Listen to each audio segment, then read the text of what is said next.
Welcome everybody to the Tech World Podcast. On this podcast, we talk about cyber career and life. In today's podcast, we're going to be talking to Tameka Kirk. I met Tameka through mutual friend of mine, and she has been in the cybersecurity realm for a very long time. But I'm not going to introduce her. I'm going to let her introduce herself. So go ahead, Tameka. Good morning, everyone. Good morning, Chris. Thank you for allowing the opportunity to speak on cybersecurity. My name is Tameka Kirk.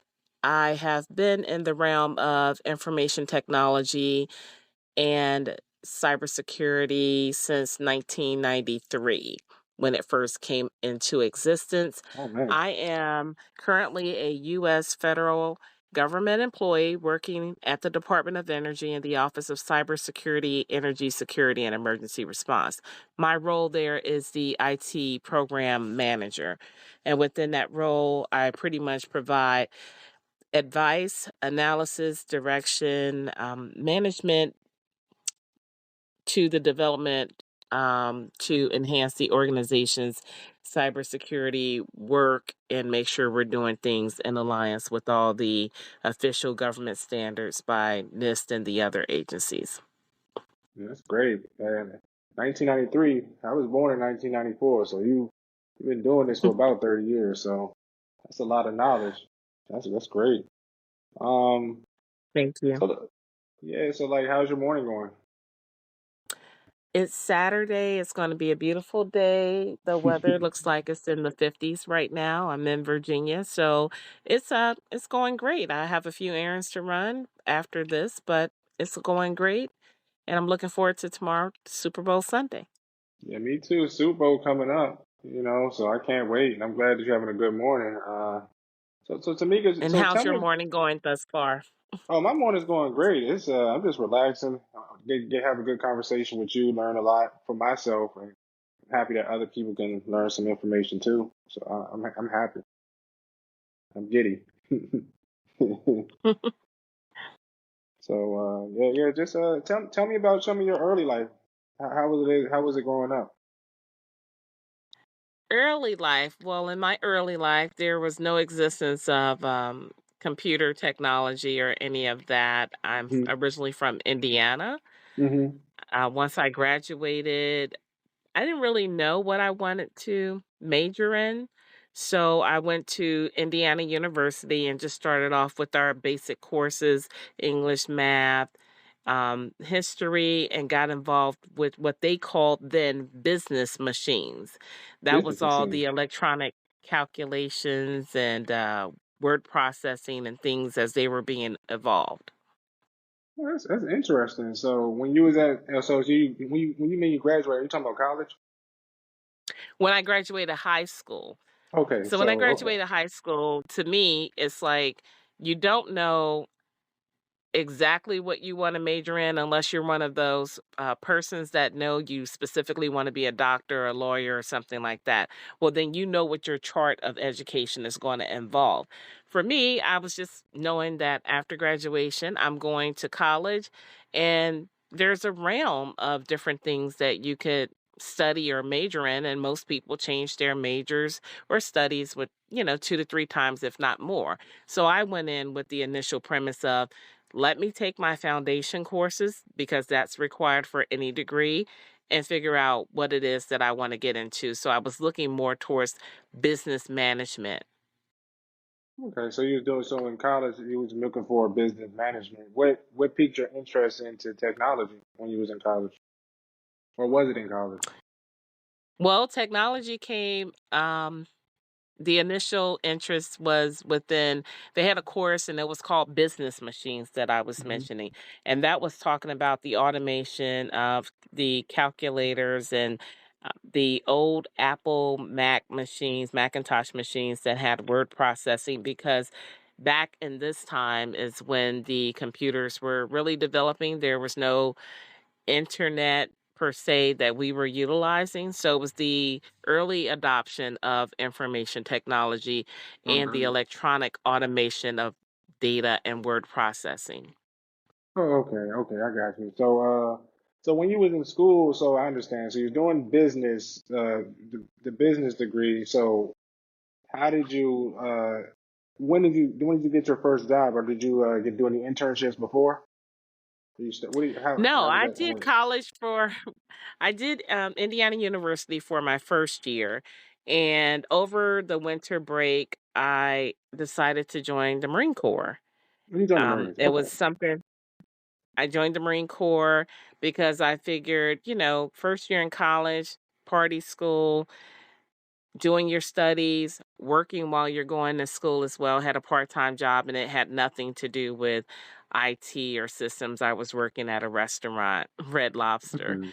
So, I was coordinating like party platters and things like that for bigger events, putting those things together. When I talked to one of my uncles, we were talking about education and school and how the government could help assist and pay for schooling.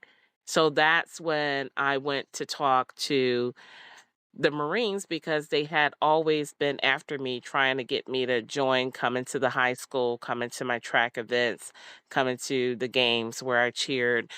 And had known for 2 years one of the recruiters, so I went ahead and took the ASVAB and talked to them about the different fields that they had, and one of the fields that they had that related to business machines that I was talking about was communications electronics.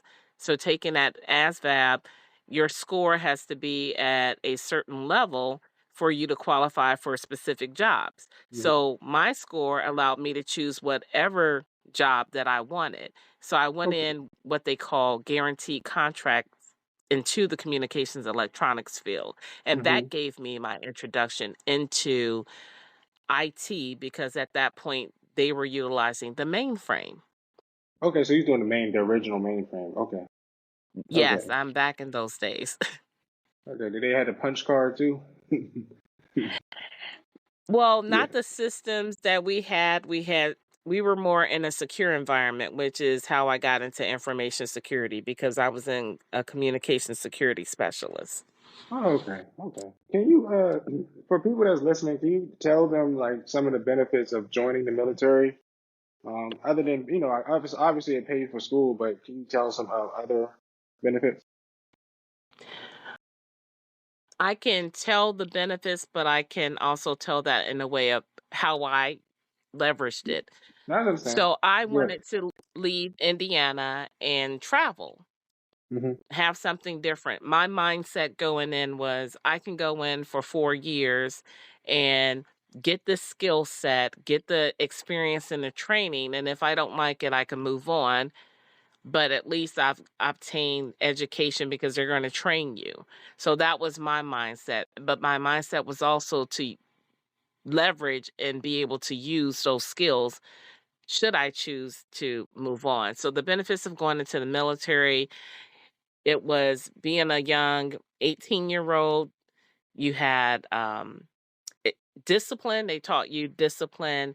They gave you the mindset of adhering to orders, being given direction, and trusting your leadership and your head officials of giving you the end results and you figuring it out of how to make that happen. Hmm. It also provided independence as life learning early skills to prepare you as a young adult to be responsible Hmm. That's good. because we had guidelines and regulations that we had to follow and stay within. We also had times where when you were in an education environment, we had to be back in our barracks, which are equivalent to like dorms in college, but we had a restriction and a time frame to be back and to do everything. So that's where that discipline, responsibility, preparing yourself, making sure you're what we call squared away, you have everything put together of what you need to do your job. So they gave you the tools, they set the foundation, and these are life learning skills that you will carry throughout your life, those basic skills and foundation. But it also gave you an opportunity to, um, in your spare time, carve out that time to take college courses where they had the MGI Bill that Hmm. could assist in paying. And while you were active duty, they had tuition assistance. So you can take courses along the way that's independent study, is what I'm looking for. Okay. So, okay, And understood. those courses are what assisted you with moving up in the military. They gave you, for education, they gave you certain points towards making yourself marketable and promotable. Okay, that's good. Okay, so I understood. So military did have a lot of benefits with that. I think a lot of people could, get benefits from that, especially with the GI Bill, 401ks, and even like preparing you for the jobs and job readiness. So that's all good skills that the military does help out with. I do regret not joining the military when I was younger. That's just me. But Well, yeah, it's different for everyone, and this generation now is totally different than when I went in. But you can make it work to your benefit and advantage by doing some of the things that I looked at, leveraging it for schooling, education, learning a skill set, establishing that foundation of being a young adult, responsibility, and discipline. okay, that sounds good. We'll just jump back. So go back to your first job when you was in the military. You said you got your first contract job in introduction to IT. Was that information assurance, or can you just explain the position and what you did? So it wasn't a contract job. I was active duty military. Active So duty. I Okay. was performing secure information over communications, meaning the mainframe was the back end of all the communications coming in. Those messages were coded, and based on the schooling I did in the military, we were able to retrieve those messages, read the codes, and understood who they were assigned to go to. So it was also leveraging the authorization of who's allowed to see what based on security clearance. You had to have a security clearance. So back in 1992, that's how I got my first security clearance, because that Hmm. type of job within the Marine Corps required a security clearance. So those messaging and communications that came off the mainframe, they were coded at the specific security levels of either confidential, secret, top secret, and then they were coded who they were going to. And then most of the places, let's say the general's aide was authorized and had the security clearance to come by in the morning, and they had a briefcase, and we checked them in to make sure that they're authorized to pick up what level of security classification documents and issue those to them for the day. Okay, understood. So in a way, it was kind of encrypted. So basically, it was a form of encryption. Is It what I'm was getting at. definitely a form of encryption, Okay, so it's a form of because it was encryption. all about this. It was all about the secure transmission of data across the authorized systems, and when they came in, they were printed out on this huge printer, a dot matrix printer. Most people in your generation wouldn't remember I, that, but the paper yeah. came out. It wasn't like quick laser jet. It printed off in big reams that we had to load, and we tore off the perforated edges of that paper to get it to what you're looking at now, the clean edges of 8 by 11, Hmm. and prepared those. You had to know where it stopped. You had to read where the messaging stops. So you had to really pay attention to detail, was one of the biggest qualities, because you're reading and making sure you're not tearing off a message that starts for someone else. Yeah, thinking about my generation couldn't even do nowhere near that. They probably would have ripped it up, shredded it. So that's too much pressure for us, you know? Yes.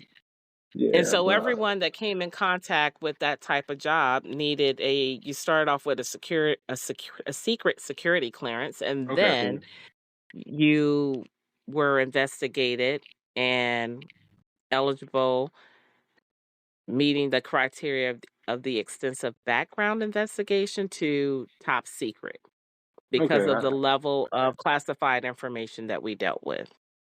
okay. So like for this position, I understand you needed a clearance. You was in the military when you did it. Did you need any the certifications back then to do this position or specialized training? There were no certifications as it relates to what we know now in the IT field back then, but there was certain training because I went to communications security operations school, which was specifically for the military. It was one of their military occupational skills and series. So they had courses, and that school, I believe, was almost 9 months. Okay, 9 months. Okay, to train to do it. Understood. So Alicia had training. So after you was doing this position, what happened next? How long did you stay at this position, and what did you transition to? So I stayed in that position for about 3 years. And Hmm. once I went through a meritorious promotion, there was an opportunity because the way that you excelled in rank was based on what level of rank they needed and what was out there across the area that you were stationed in. And my MOS was what we call top heavy, had a lot of high ranking officials. And if they were still there and didn't leave, well, that didn't leave much room for progression and advancement. So they were looking at a new field, which was computer security specialist. And Hmm. being that I was in a training and activities company, all of the training that was being developed for the Marine Corps came through that company. So when I saw that, spoke with my leadership, and there was a slot and opening, and I was interested in it going to computer security specialist school so that I can move into a different occupation that would allow growth. And that's how I transitioned out of that over into computer security specialist. Okay, so what did you for this and for this position? Did their certification start coming in, or it was just mainly still training Certifications were not in as you in that know field? it as far as IT. This was more training. This was specific to the military, Okay. but it gave the basic foundations of computer essentials, network security, things like that. Okay, so you just did that. And with this position, did you still deal with information with encoding, or was it something different for this position? No, it was still about securing classified data and materials because we also had VTC crypto that we Hmm. did where we would configure video telecommunication systems.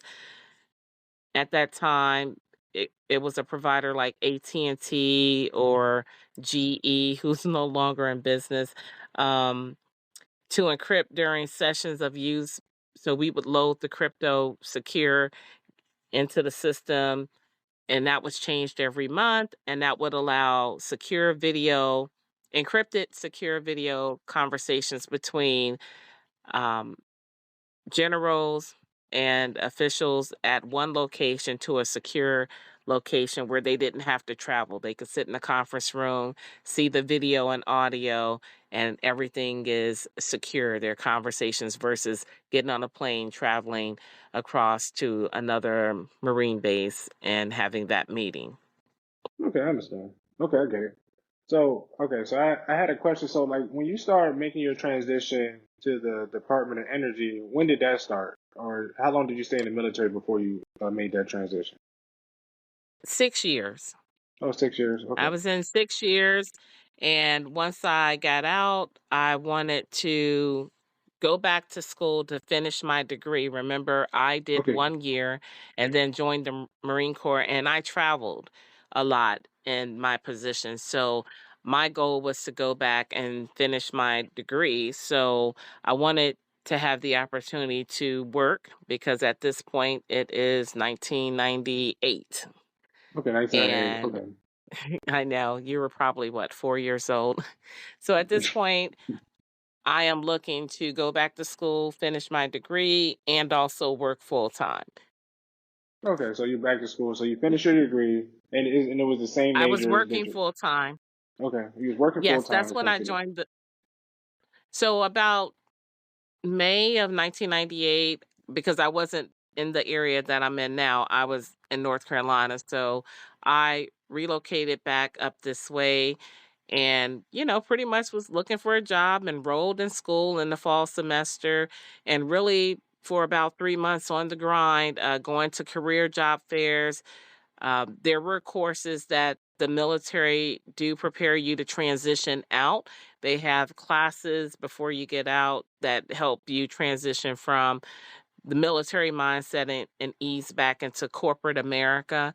Hmm. And there were people there to help you with resume, writing a resume, and helping to equate your skills that you have to what's in the private sector that we call now like corporate America or just basic. So I went to a lot of those in between the 3 months because it took about 3 months before I came across the job that I'm at the Department of Energy. It's not this current job, it was a different job, which was in the Office of Information Technology. So I pretty much went in as a help desk technician. Oh, you did. Okay, so you started off help desk. Okay, that's good. And you was just what was you doing as a help desk technician? And then also, let me double back. Let me go back to the beginning. Back. So when you was applying to government jobs, like what are some of the resources you use? Did you use USA Jobs? What job boards did you use to apply? I'm trying to think at that time was USA Jobs as prevalent as it was because back then a lot of the applications for government jobs, the internet was there, so I was able to do job search and just find jobs. And I was specifically looking to leverage the skills and learning that I had acquired in the military and stay within that realm. So that was one of my goals. And the other main goal was to leverage those years so I can use those towards retirement.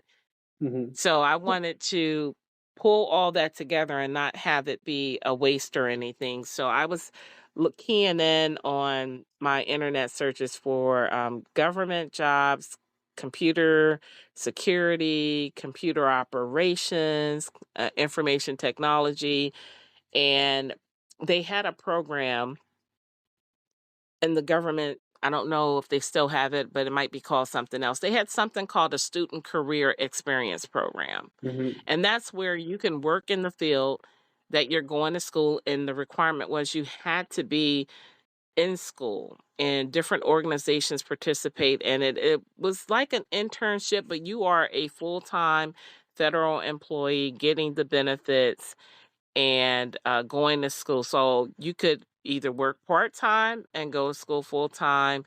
I did work full time because I could not afford to have a part time paycheck. I worked Okay. full time and also went to school full time. And that was in Okay. the evenings. I went to school in the evenings and I also leveraged, I went to school Monday through Thursday and then I would take a class online. Okay. So that was Yeah. a full workload. I think they still have that program. I see an internship opportunity, and you work while you're in school, so they still have that. So, Well, they have would various programs. It's mhm. called I know they have the you would any department has those, any agency, the federal agencies have that. I'm trying to think. It's not called student career experience. They have fellowships is what they're called because they're paid.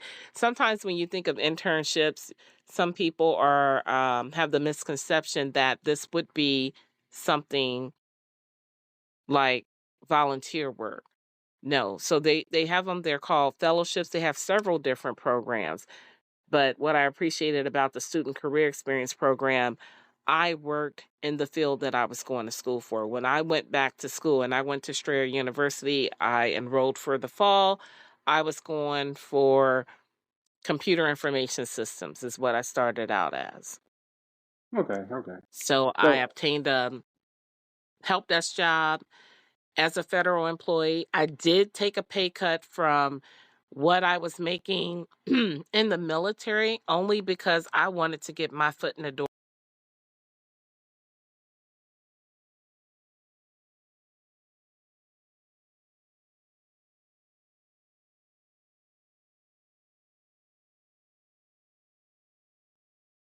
yeah, sometimes you just gotta take a risk, to get where you need to go, because the benefits do help you out currently. and It some was good. it was a tough choice because I had gone to a lot of the career fairs that they were having. I went to some career fair out in Tyson's, a career fair out in DC somewhere, and I did an interview on the spot with a company called EMC, and they were based in Lithicum, Maryland, and they offered a shift work position, but the position was in Silver Spring, Maryland, and I lived in Virginia. And being that I was in school, that position paid more. They covered training, but a lot of the work in IT is done after hours. So that Hmm. type of support of fixing and patching systems, I could be on my way home, and if something is down, I got to turn around and go back there. So I opted to go with the government position because I was offered both at the same time. And I really had to take that into consideration at that point in my life, what was more important. And I think choosing to get my foot in the government, take that 5K pay cut was the best move that I chose to do. That's great. So okay, so you did the IT position. How did you when did you start transition to your current position in information insurance? Can you explain that process? Well, I did grow up from, well, Drake says started from the bottom, now we're Start from. here. And in IT, I always think that the help desk is a foundation because it gives you the basic skill set to understand how the communications and computer electronics work. Hmm. And excuse me, let me clear my throat. And then from there, you're able to branch off into systems administration, different Hmm. roles. So I started off as a desk technician, then I became the lead help desk technician, then I moved up as the federal lead over the contractors that were doing it. Because at that time when I came in, they had the federal employees and contractor employees working and doing the same work.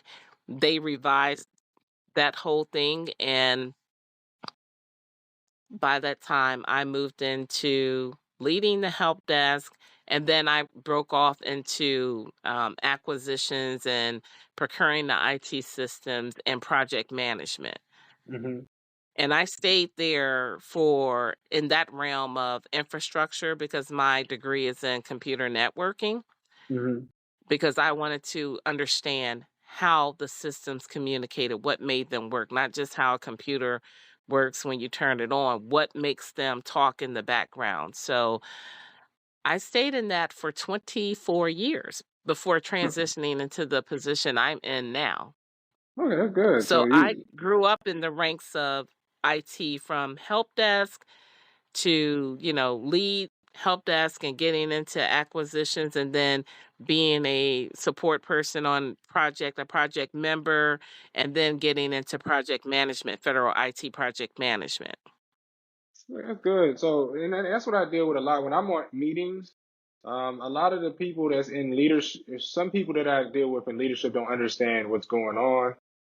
And from your perspective, I know you're one of those that's going to give somebody some help because you know what's going on. So that's a good thing. I love that. And And I think that's a great what your point. I think that's a great point because people can often come into management or leadership positions where you're in charge of making things happen and you have two to three different companies. But if you don't have the foundation and they're talking a certain computer or IT lingo, you're not going to understand what they're saying. It I is agree. great to always have an understanding of the work that you're doing so that no one could run what I call a muck over you. You know that they're saying something to be true and you can speak the language, and it's always good to have an understanding.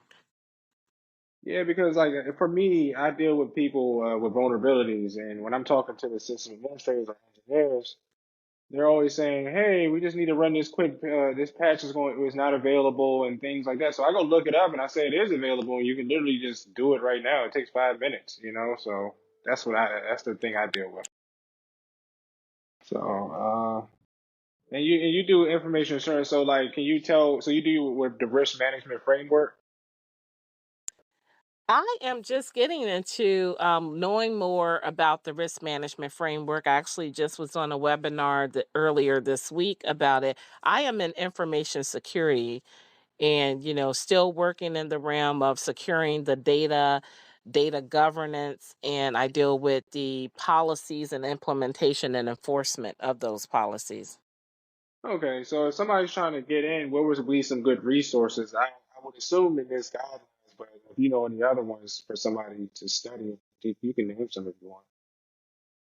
Great question. So, along with the NIST guidelines, which they set the standards across the federal government and industry does follow those as well, the Cybersecurity Infrastructure Security Agency, known as CISA, they have worked with academia and put together what they call the NICE framework. Mm-hmm. NICE stands for the National Initiative for Cybersecurity Education, and is specifically for the cybersecurity workforce. So, what that does is help align related skill sets, jobs, and training to specific cybersecurity roles. And that you can find more information on CISA.gov, Mm-hmm. because it's a big thing in the government right now, Mm-hmm. because we are behind with keeping up with what the private sector and industry are doing as far as the skill sets, as you talk about certifications which relate to affecting salaries and pay. We'll have a skill set on the federal side, but of course, the private sector and industry are paying more. So people were leaving the federal government. They are leaving the federal government to Okay. work in the private industry because they felt they had better opportunities, better salaries, which when you look at the numbers don't lie. That is where it is. However, this NICE framework is going to be leveraged and utilized not only for federal government, but across private and public sector. So this is like the template. And within that NICE cybersecurity framework, it helps you chart your course and where you want to go in cybersecurity. Cybersecurity is a huge field, just like like information technology. Mm-hmm. Cybersecurity has different realms of whether you want to be an analyst, whether you want to be doing what you just mentioned, which is doing the risk management and the vulnerability management. This framework has so much information to tell you what's involved and what knowledge, skill sets, and abilities you need for that specific role. It'll break down roles. It'll break down um, related skill sets within, because I believe it's 7 categories, and then they have like specialty areas under the 7 categories, and then they have what equates to what we're calling work roles. So there are, for my role, for instance, it's information technology program management and information security. There's a framework that I can go to. It'll tell me what types of training and any other specialty areas within program management, project management, things like that.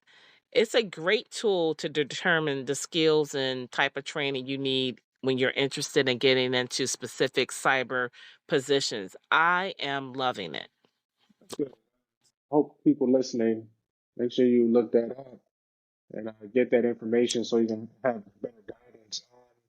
I had a question too with this. Do you use like a risk management software, like for example, emails, or like what's another one? Like there's a couple of them. Do you use risk management software for your program? For my program, my job, I'm more on the policy and Policy. implementation as far as Okay. enforcing. What you're speaking of would be done more on the back end and the infrastructure of the people loading software and monitoring the systems. Okay, I That understand. usage would be done by the cybersecurity specialists within your infrastructure and network. Okay. So And just no, so I don't utilize software, but I know that they are using some sort of software. It's just outside the realm of what I'm involved in. Okay, understood. And just for people listening, when she's talking about implementation or the monitoring phase, those are the 7 steps of the RMFs. So people can understand what we're talking about.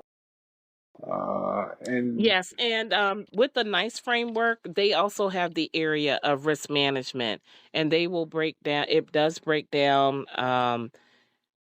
the type of skills, training, what that involves, and it'll give you what type of positions you could put in cybersecurity to look up whatever job, but you want to know what does this specific type of job, what does program management, what does risk management involve? And that will allow you to create your own outline of how you want to chart your cyber career.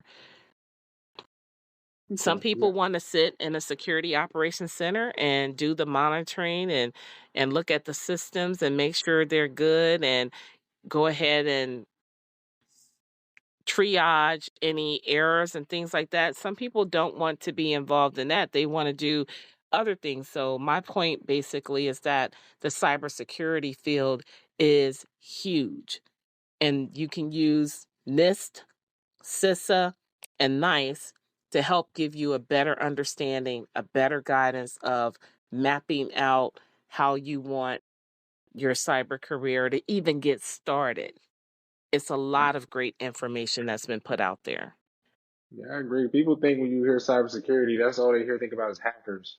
I'm a hacker computer or hack this, but there's so many things you can do. There's non-technical and technical things you can do.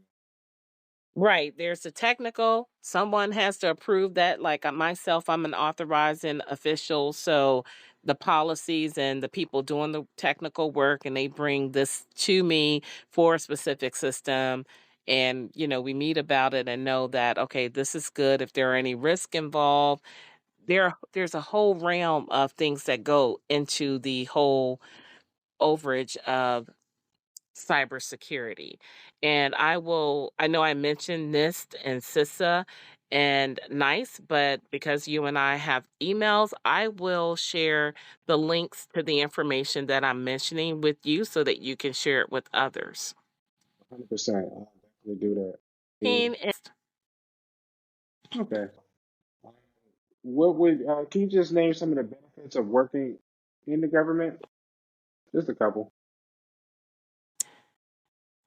the benefits of working in the government are, most people would say, job security. Hmm. But within that job security, you have other benefits that I guess I'm a little impartial only because I came from the military and went straight into government. So they are Hmm. equivalent in my eyes of, the medical benefits that you get, the opportunities for training that you get, the opportunities to align yourself with a mentor, someone.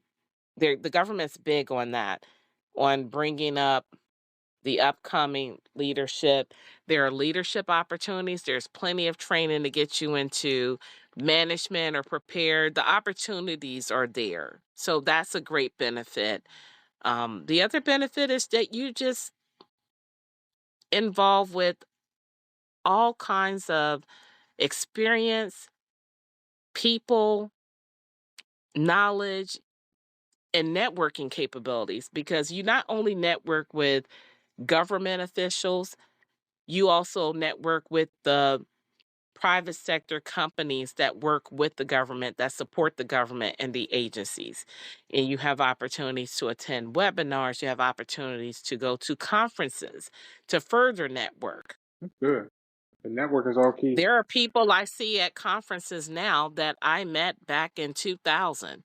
And I go to different conferences and run into them, and they work for Google or Microsoft. And there are Microsoft people that I worked with in my old position that now work with on the cyber side and information side, because that's where everything is going. Cybersecurity is a leading skill set that's in high demand.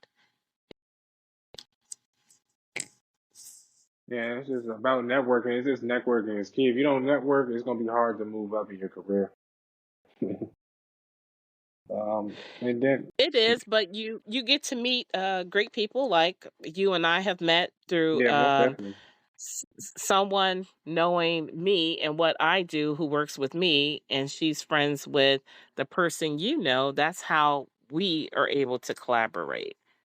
And Most then as definitely. people listen to the podcast, they'll go and check out resources, and then one day they will be sharing the same information and guidance on to others that are trying to get into the cybersecurity workforce. Yeah, most definitely. So I had this is the last Now, question. Oh, go ahead. I'm sorry. Go ahead.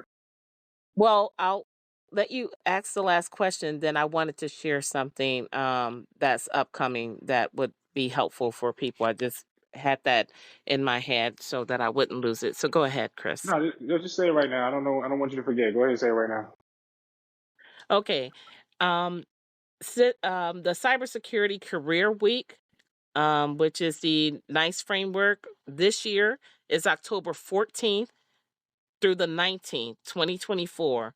And what this is a way to promote the discovery of cybersecurity careers, share resources, learning pathways, and credentials and careers that lead to what's identified in the NICE framework for cybersecurity. So, again, the Cybersecurity Career Week is October 14th through 19th. You can find that on NIST.gov. You can find it, you're going to see it mentioned, but I know we're in February. Just wanted to share that because that's a great area, whatever they have. I don't know if they're going to have podcasts or if they're going to be in specific locations. I'm sure they will have virtual capabilities too, but a lot of information. Okay, I'm gonna definitely see if I can attend myself on that one. Because it's hard to find good conferences. I'm gonna probably go myself.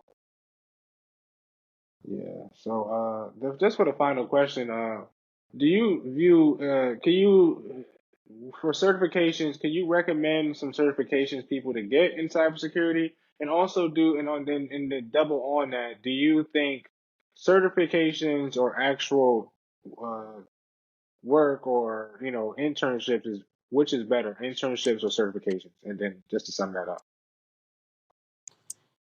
They both are needed. So the first part for cybersecurity certifications, if you're an individual that has no and understanding of information technology, I would always say to start off with some basic foundation courses, such as like the A plus, which will talk to you about hardware and operating systems, because that is the foundation of the computer system. And that's the lingo they're going to talk when you're getting more into the next certifications as Network Plus, Security Plus.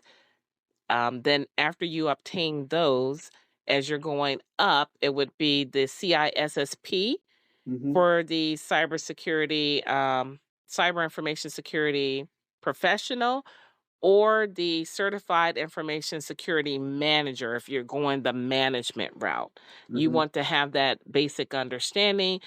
The CISSP, I see more of the cyber analysts and technicians that are doing the work. They have that one. But when I see information system security officers, they're coming in with either the CISSP because they were once cyber techs, or they're coming in with the CISM for the certified information security manager. That's some good And there certs. was another part of the question that you wanted me to What, answer. which is, in your opinion, better? Do you think cybersecurity certs are better, or you think more internship route is the technical? Would you, if you're hiring? Okay, let me just reword it a little bit better. If you're hiring somebody, do you take the cert in account, or do you take the experience in account?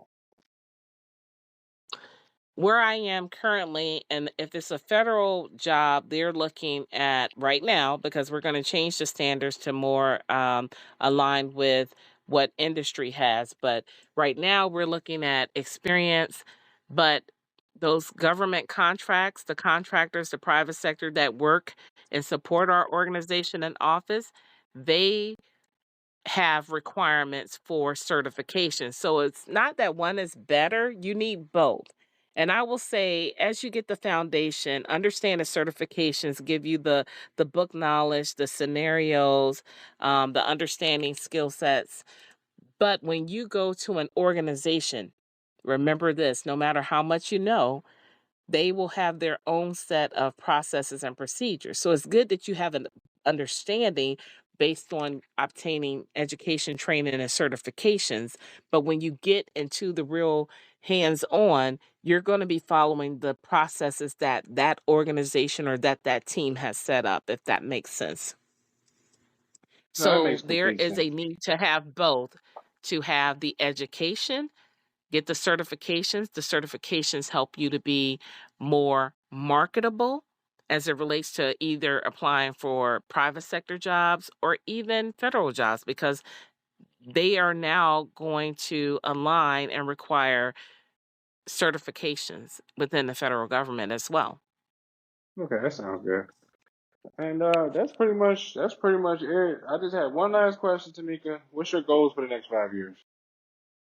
I Goals always, for the next 5 years. I always ask. Okay, so right now I am looking at the same resources that I've shared with you all, the NIST and the NICE framework, because I am within the federal government and also working with some of the cybersecurity workforce group to set standards. So for my own personal growth, I want to do the CISM, hone in more on risk management framework. So get some of those that training inserts under my belt, and then move into, my goal is to one day be chief information officer or chief technology officer. That's great. Great goal. You'll do it. You'll do it. Just take time. And one more resource that I didn't mention, but you and I have had several conversations: SANS, SANS, the SANS Institute. Hmm. They are a wealth of knowledge. They have free training. You can Google SANS, go to their website. They have some paid training, some type of certification paths, and also free training. So leverage the tools that are out there and get those opportunities that are available. Yeah, make sure everybody you check that out. And I already been checking that stuff out because I talked to Tameka a while ago. So make sure you check it out. This is all good for information, and it'll help you in your cybersecurity journey. And so I'm about to pretty much end it. Did you yeah, I had to talk to Tameka. I remember she told me she didn't have seen your socials. But other than that, everybody, that's pretty much it. I hope you enjoyed the podcast. Remember, everybody, get 1% better every day. Peace out, everybody. I'll see you on the next one.